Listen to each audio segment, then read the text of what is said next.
And welcome to the Part-Time Nerd Podcast with me, your host, Alan. And joining me is one Mr. Rapid Dave. How are you doing, buddy? Doing pretty good. How are you? You know what? Can't complain. Doing good. Doing good.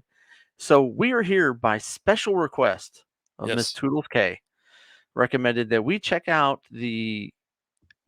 forgot to write the year down. Son of a bee sting. It's got to be 1980 1984, right? something, right? 83, What's the name of this 84. movie? Night of the Comet. Night of the Comet. 1984, baby. 1984. There we go. This one actually had really good reviews. Like when you looked at it, like it was like 4.5 stars on Amazon. I think it was a 6.7 on IMDb and 72 on Rotten Tomatoes. 79. 79 on Rotten Tomatoes. Yeah. So it actually had pretty good reviews for it. This is your classic 80s sci-fi horror movie, hmm would you say? Um, Yeah. I mean, I, I can give you the rundown if you want to hear it. yeah, go for it.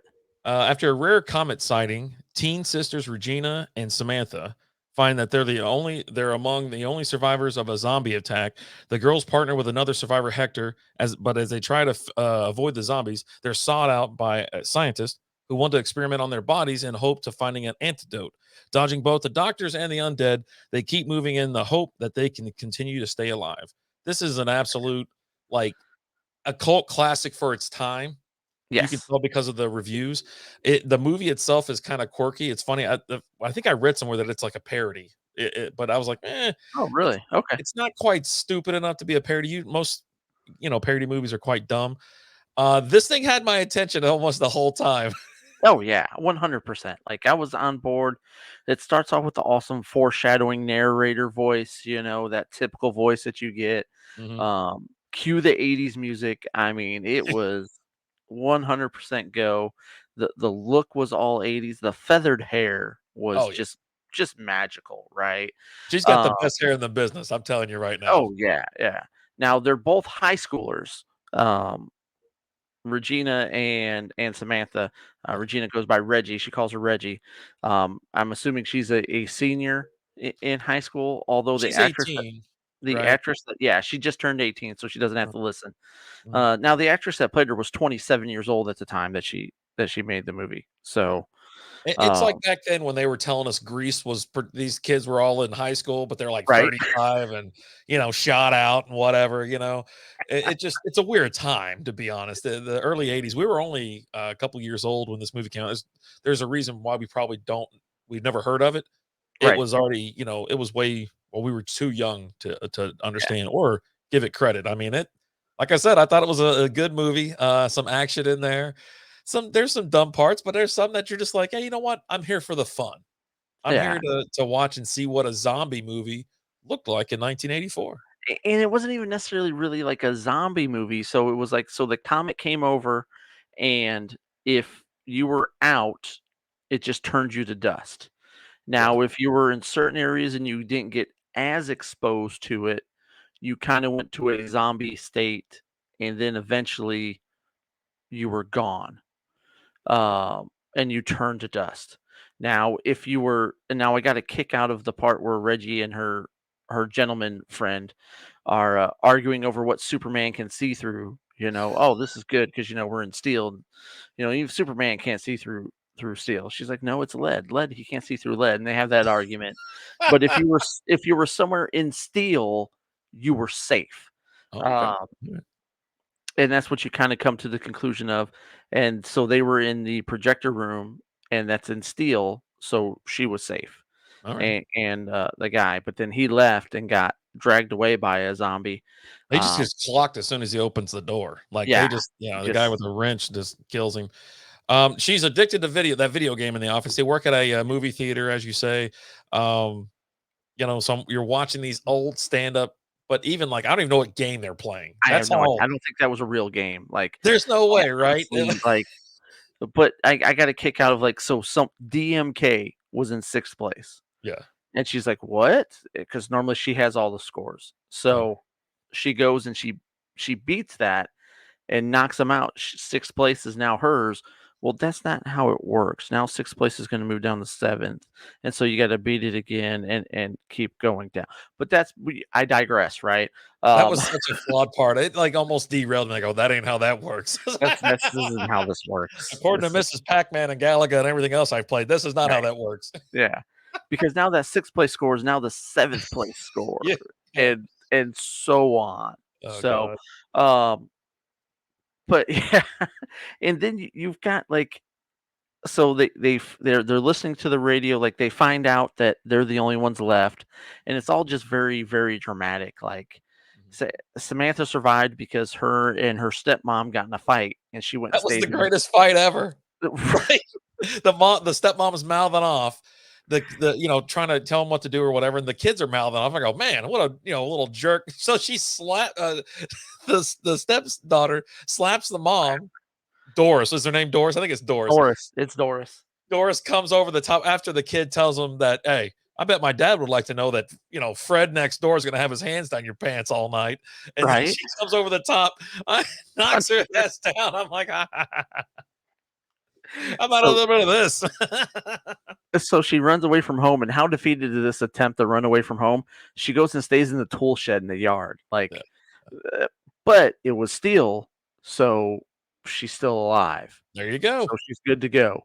Yeah. Um, but they hear the radios playing, so they go to the radio station, and then that's where you meet Hector, Yeah. the truck driver who stayed alive by staying in the back of his truck. Yeah. With the chick that he picked up the day before. So he's, Right. roads friends of the road as Yeah. that stupid And show that I watched, Trailer Park Boys. and instantly, what happens now? Now the girls are fighting over him. Of Like, course. we're at the end of the world. Everybody you know is dead. Now you need to try and woo this gentleman. That's the first thing out of the younger one's mouth was like, "Oh my god." And the last one, and of course he's after you. I'm like, "Jesus Christ." I think I'd be a little bit distraught that one, my entire family's been wiped out. I mean, other than my sister that's sitting right here. Right. The world has pretty much come to an end. There's no one around. Not trying to, hey, who am I going to shack up with? You know what I'm Right. saying? Like there's some weird stuff. Like she's boy crazy, like wild. But I guess that's how But they both she's. are. It's not Yeah. just one of them. It's both of them. And Samantha's upset because Reggie always steals every boy she's ever been interested in. Like, These- like, So they, oh, they they show up and Hector enters all dramatically with a gun drawn on him. They're like, "Show me your eyes," because he thinks they're both zombies or whatever. Samantha takes over the radio station, starts just taking calls and whatever. Then you find out that there's a laboratory underground that's trying to find survivors, and so they want to create an antidote. Like I said, but most of them were already exposed to it. You find out because the vents were left open, like a bunch of idiots or something. And which okay, so you're in this underground bunker, right? Like right. this big, huge bunker, and the air vents were left open, so you were exposed. Mhm. But Samantha in the tool shed in the backyard is safe, right? Yeah, Like she had the that door thing, shut. that thing's airtight, right? Listen, we're not trying to, figure out science in this movie. We're not figuring out how these particles got into every system or every, This is I where my don't know. mind goes. Like I'm writing this stuff down like as I'm watching it. I'm like, wait a minute. So Maybe the they're dad exposed, was a hell of a craftsman. I mean, you find out because you always wonder too, like, okay, she's like, I've been trained to defend myself. And she's a badass, you know what I mean? But you don't know how or why. Like, but they go ahead and mention that their father is a Green Beret or whatever. He fought in Vietnam. They have access to they know how to shoot guns because their father was in the yeah. military, used to take them to shoot. So they go pick up not Uzis, it's some knockoff brand of Uzi. Oh, Because those they were even make Uzis. no, well, they make a comment. She was like, "Well, if Dad was here, he'd give us the Uzis." You know Yeah, what I mean? And they were like some cheaper brand or some other whatever. I have to look up what kind of gun it was, but it always Poozies. They were jammed a lot. Poozies. Yeah, they were It always Poozies. jammed. What'd you call it? Poozies. Yeah. And so they know how to shoot. They're out there lighting up cars. I mean, they head to the mall. You got a Right, party at the right. mall. Well, you've gotta do that, so the one sister's depressed because, she was gonna ask this boy she was really interested in this boy at school, and Reggie's like, "Oh, yeah, no, he's too young for me, so you're good to go with that one," after they talked about how she steals everybody, and Right. she's like, "I know how to cheer you up," and so we have the '80s montage. You can't have an '80s movie without a montage, right? Yeah. Yeah. And it's at the mall, shopping, trying on clothes, things like that. I mean, oh, man, Yeah. it's And then you just find out that the mall has been taken over. The overnight stalkers survived, and now it's they're their taking store, they're and taking they're over all the world. crazy.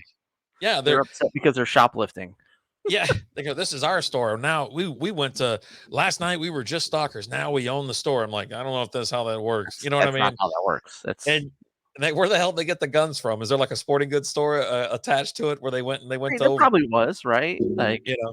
Someone made a comment. They're like back in like the 30s or whatever it was, you could buy like a Tommy gun at a hardware store. I was like, oh my It's like Jesus. Well, yeah, so they're lunatics. Well, the doctors show up and they're heavily armed. I mean, their SWAT squad is insane. right. So It they're actually going around trying to find all these people that have survived. And it turns out that they're actually just trying to harvest blood from them all. They just turn them all into blood bags.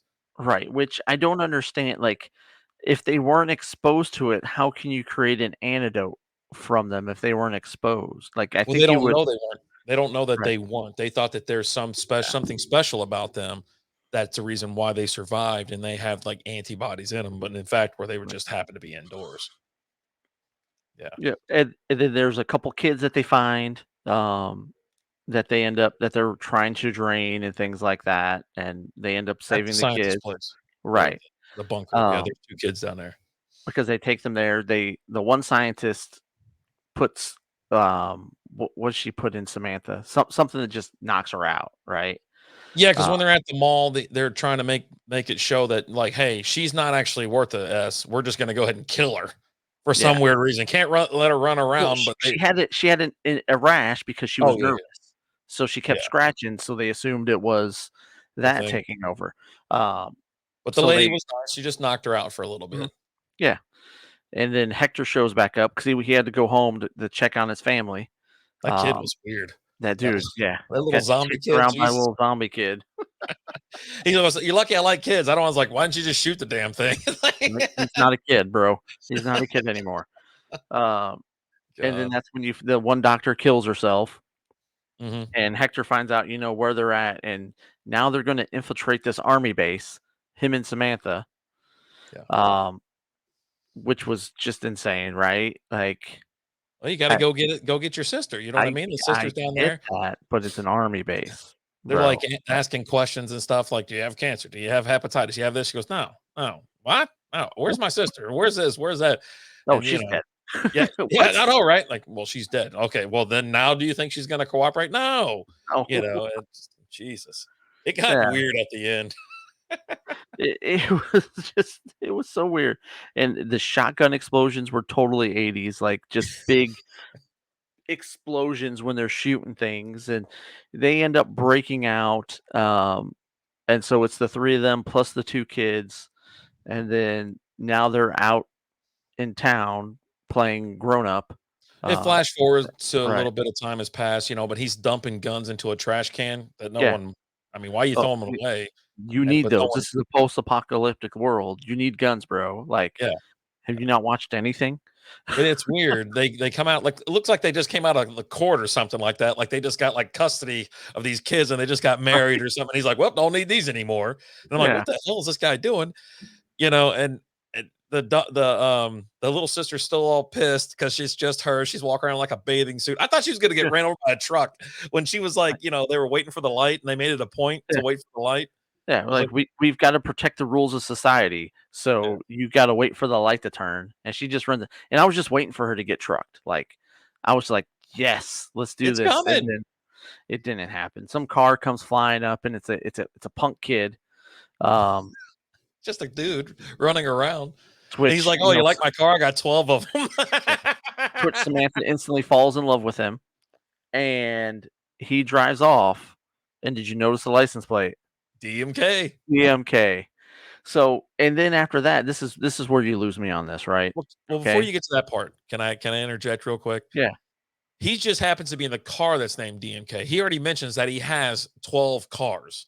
So chances are he's not going to drive around in his car because if he went and collected 12 other cars, he Or probably, you know, maybe he was rich before it all happened, and he just really super does have loaded. 12 right, yeah, you don't know, man. Okay. There you go. All You don't right. know. I'm in. I'm listening. All right. So tell me what you got. So then they drive off into the sunset, right? Samantha Mhm. and DMK, they take off. They tell her to make sure she's home by midnight. They got to uphold the rules of society, all this fun stuff. And then the street that they were waiting to cross, because you got to uphold the rules of society, they then start playing football in the middle of the street. Yeah. Like after a car just came by. So you don't know who else is out there now. Yeah. So now make sure you're paying attention. But no, it's time to play football in the street as the I'll, credits roll. I'm going to tell you right now, like one of the things that I did notice was that scene. Mhm. Did you notice that both of them have arms? They could drop dimes all over the place. Oh, yeah. Both of them have great hands. They didn't drop the ball like once. I'm like, if I'm playing catch with some little 12-year-old, they're dropping the ball. Future You know, athletes right there. They're going to run the NFL. bro, I was like, holy crap. And I couldn't, I watched the entire until the scene stopped and the credits were going. I'm like, I go, man, they still catching. I mean, they're running routes at this point, catching the ball. And I was like, God, He's look at the running the hands, button look at hook. the arm. He's got a button hook he's running over here. Dude, I am not kidding. I sat there and watched the end of this movie, like, oh my God, they're like seriously, like they're doing awesome. They're running routes and everything else. But yeah, I mean, all in all, I enjoyed this movie. It's a cheesy 80s movie, one of those cult classic films that has a following. Don't go into it expecting this big, masterpiece or something like this. Here's what you do: you sit down on the couch, crack open a beer, have some pizza rolls, and enjoy. Is There's gonna what be you a do. couple jump scare parts, but other than that, I enjoyed it. I really did. Thank you so much for the recommendation. It Yeah, was a total hey, the pleasure's all on this side of the screen, right? right. It Thank you was so a much it for that was recommendation, Toodles. We really appreciate it. It's just a fun movie. yeah. Like, oh man, anything else we missed on this one? Not that I know of. I'm sure they'll tell us in the comments. Tell us your favorite part, and we'll reply to it. Oh man, but hey guys, thank you so much. Like, share, follow, subscribe, comment. If you have anything else you want us to check out, part-time nerd podcast at gmail.com. Until next time, we'll talk to you guys later. Deuces.